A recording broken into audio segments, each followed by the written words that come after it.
ভিয়েতনামের কই, যে অরিজিনাল যে ভিয়েতনামের কই, সেই ভিয়েতনামের কই। ভিয়েতনামের কই? জি ভাই। ভিয়েতনামের কইটা চিনবো কিভাবে? এই দেখেন প্রতিটা মাছের লেজে ফুটা আছে, দেখবেন কালো ফুটাই দেখেন।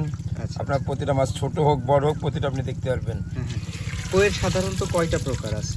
কইর আছে আপনার 3টা প্রকার আছে, দেশি কই, একটা থাই কই, একটা ভিয়েতনামের কই।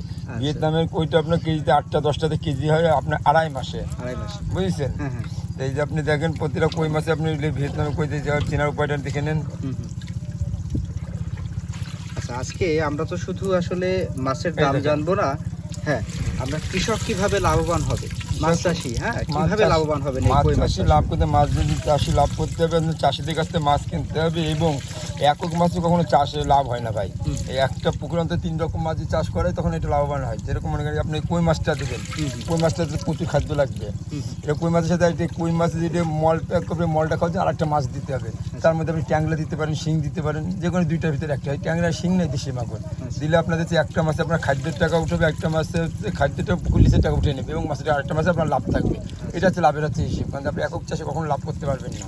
আর তারপরে মনে করেন একটা কই মাছের যে খাদ্যের কেজি মনে করেন 120 টাকা কেজি, 100 টাকা কেজি। এখন আপনি যদি অরিজিনাল ভিয়েতনাম না দিয়ে যদি আপনার যে থাই কই দিয়ে দেয়, একটা ভিয়েতনাম হয় কেজিতে মনে করেন হচ্ছে 8টা থেকে 10টা 12টা হয় ভিয়েতনামের কই, আর থাই কই কেজিতে হচ্ছে আপনার 20টা 25টা। তাহলে আপনার 1000 মাছে হচ্ছে কোথায় হচ্ছে 2.5 মণ মাছ, আর 1000 মাছে কোথায় হচ্ছে মাত্র 1 মণ মাছ, তাই না? তাহলে সেগুলো এটা লস না? হিসাবটা তো এখানেই। হ্যাঁ, হিসাবটা কোথায়? 1000 মাছ হচ্ছে আপনার 2.5 মণ মাছ, একই খাদ্য একই খাবার, একই খাবার একই খাদ্য একই টাইম। ওটা হচ্ছে আপনার 1000 মাছ হচ্ছে 1 মণ মাছ, আর এটা ভিয়েতনামে করছে 1000 মাছ 2.5 মণ মাছ।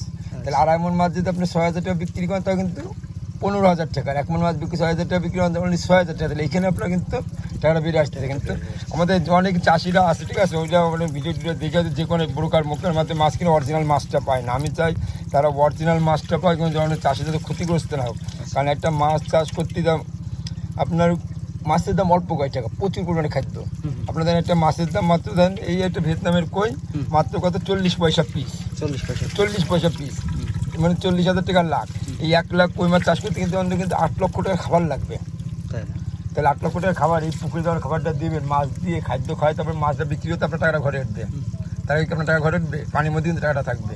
তাহলে সেই হিসেবে তাহলে আমার যদি মাছটা যদি অরিজিনাল মাছটা না হয়, 2 রকম মাছ 2 নম্বর মাছটা হয়ে যায়, তো সে চাষে কি বাঁচবে?